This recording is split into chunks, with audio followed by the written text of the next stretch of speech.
안녕하십니까. 김군의 마음TV 김원장입니다. 오늘은 손에 대한 그 영적인 의미를 찾아보려고 합니다. 손은 마음이 움직였을 때 그 손으로 행동을 보여줍니다. 손은 쓰이는 데가 많지요. 사람들을 만날 때 악수를 하거나 손을 잡거나 일을 할 때에도 물건을 만들 때에도 물건을 들어 올릴 때에도 어떤 행동을 할 때도 손을 움직여서 이렇게 길을 걷기도 합니다.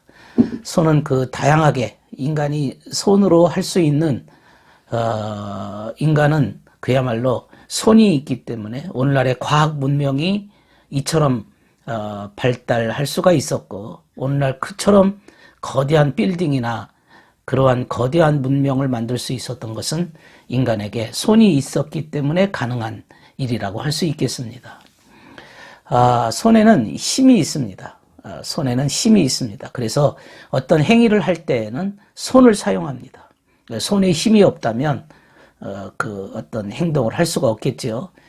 또 손은 영적으로 말하면 의지를 이렇게 말할 수 있습니다. 의지라고 말할 수 있습니다. 손으로 하는 행동이라고 하는 것은 그의 의지의 발로입니다.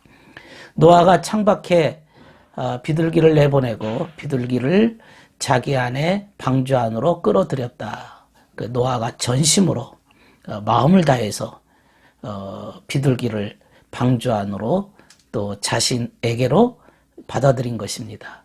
창세기 8장 9절의 말씀입니다. 손은 이처럼 힘과 능력을 의미하고 있습니다. 주님께서도 말씀하시기를 진흙이 토기장이에게 그는 손이 없다고 말할 수 있겠느냐. 진흙이 토기장이에게 손이 없다고 말할 수 있겠느냐.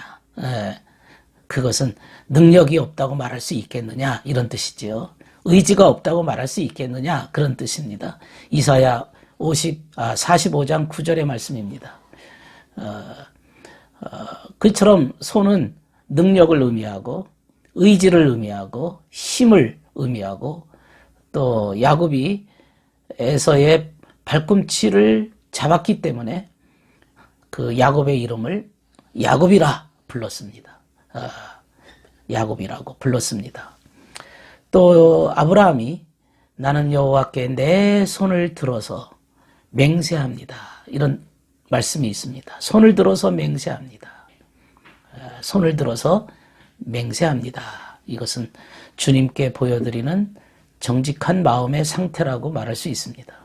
주님께 나의 전심을 다해서 나의 마음을 다해서 정직하게 내 것을 보여드립니다. 그래서 손을 펴서 내 손을 들어서 맹세한다. 손을 들어서 맹세한다고 하는 것은 내 의지와 나의 마음을 전심으로 다 이렇게 보여드립니다. 그런 뜻입니다. 주님께서 마귀에게 시험을 받으실 때 마귀가 시편을 인용해서 이런 말을 합니다. 네가 만일 하나님의 아들이거든 뛰어내리라. 그가 너를 위하여 그의 사자들을 명하시리니 그들이 손으로 너를 받들어 발이 돌에 부딪히지 않게 하리라. 시편 91편 11절 12절의 구절입니다. 주님께 이 마귀가 시험을 합니다. 뛰어내려라. 그러면 사자들을 명해서 천사들을 명해서 발이 돌에 부딪히지 않도록 너를 받들어 주지 않겠느냐. 이렇게 시험을 했습니다. 여기에서 이 마귀의 시험의 요지는 뛰어내리라고 하는 거죠. 뛰어내려라 이거죠. 그러면 천사들이 너를 이렇게 시종하려고 받들어주지 않겠느냐? 그렇게 약속하지 않았느냐? 하는 말입니다. 마귀가 왜 이런 시험을 했을까요? 마귀는 어떻게 하든지 자만을 부추깁니다. 자만을 부추깁니다. 스스로 올라가도록 자고하도록 자만을 이렇게 막 부추깁니다. 그래서 뛰어내려보라. 그렇게 예수님의 마음을 흥분시켜버리는 겁니다. 이 뛰어내린다라고 하는 의미가 무엇이 있는가 하면 모세의 율법에 집을 새로 짓거든 지붕에 난간을 둘러라. 그렇지 않았다가 사람이 떨어지면 그 집이 핏값을 치러야 할 것이라, 그런 구절이 있습니다. 신명기 22장 8절의 말씀인데요. 난간에서 떨어질까봐 그러니까 지붕에 떨어질까봐 난간을 둘러라. 그렇지 않으면 떨어지면 핏값을 치른다, 그런 얘기입니다. 이 모세의 이 법 속에도, 율법 속에도 영적인 의미를 포함하고 있습니다. 여기 집이라고 하는 것은 마음을 상징합니다. 지붕이라고 하는 것은 높은 것을 상징합니다. 가장 높은 마음의 측면입니다. 그러니까 떨어진다고 하는 것은 영적으로 높은 데서 낮은 데로 떨어지는 겁니다. 영적인 높은 데서 영적인 낮은 곳으로 떨어지는 것을 의미합니다. 다시 말하면 떨어진다고 하는 것은 신성모독입니다. 이로 인해서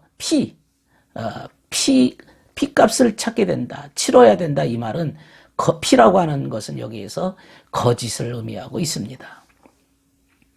그러니까 영적으로 떨어지지 않도록 조심해야죠. 영적으로 높은 데 지붕에 올라갔으면 거기서 밑에 떨어지지 않도록 난간을 두르라 그랬습니다. 그것은 떨어진다고 하는 것은 타락하는 것이고 질서에서 벗어나는 것이고, 떨어진다고 하는 것은 그야말로 천국은 높은 곳이고 지옥은 낮은 곳이기 때문에 점점 낮은 곳으로 기울어져 가고 있는 것을 의미합니다. 다시 말해서 영적인 침체, 영적인 퇴보를 의미하는 것이죠. 그런데 이 악마는 성경을 인용해서 꾀를 내서 말하기를 떨어지면 손으로 너를 떠받들 것이다 라고 이렇게 꾀를 내서 유혹을 했습니다.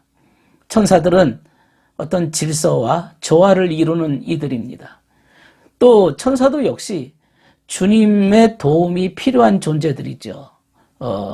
그들도 우리들처럼 주님을 의지하고 있는 겁니다. 마치 주님이 천사의 도움을 받는 것처럼 그렇게 인용을 했던 거죠. 그래서 천사의 손을 받든다, 천사가 손으로 너를 받들어 줄 것이다 했는데, 사실 여기 천사의 손이라고 하는 것도 진리의 힘이죠. 진리의 힘입니다. 그런 진리의 힘이 천사에게 있고 너에게는 없는 것처럼 마귀가 유혹을 했던 겁니다. 그랬더니 주님께서 이 마귀에게 하시는 말씀이 주 너희 하나님을 시험하지 말라, 떠보지 말라, 이런 말씀을 하셨습니다. 주님의 능력을 의심하거나 도전하거나 인간이 하나님을 시험하는 그런 것들, 그런 짓들을 하지 말아라, 이런 얘기죠. 어쩌면 이러한 인간이 하나님을 시험하는 이러한 일들이 인간들에게 가끔 있기도 하는 것이지요. 마치 인간이 하나님을 의지할 대상이고 의지할 것밖에 없는데도 불구하고 마치 하나님을 시험하듯이 그렇게 떠버리는 자들이 가끔 있습니다. 이런 자들은 다 신성모독입니다. 주님께서도 오른손이 죄를 짓게 하거든 그 손을 찍어 던져버려라. 이것도 역시 마태복음 5장 29절인데요. 오른손, 오른쪽이라고 하는 게 힘이죠. 의지적인 힘입니다. 그 죄를 짓는다고 하는 것은 자발적으로 고집을 부리는 거죠. 그런 자발적 의지를 자리 잡지 못하도록 철저하게 자아를 부정하고 자기를 부인하여 이렇게 잘라버리는 행동이 과감하게 있어야 된다는 것을 우리에게 말씀하고 있습니다. 오른손이 한 것을 또 구제할 때는 왼손이 모르게 하라, 그런 구절도 있습니다. 오른손이 하는 것을 왼손이 모르게 해라. 이것이 구제할 때는 그렇게 하라. 여기서 오른손, 왼손이 등장하는데요. 오른손은 무슨 의미이고 왼손은 무슨 의미일까? 성경에 보면 배 오른편에 그물을 던지라 그랬고, 오른편 강도가 있고 왼편 강도가 있습니다.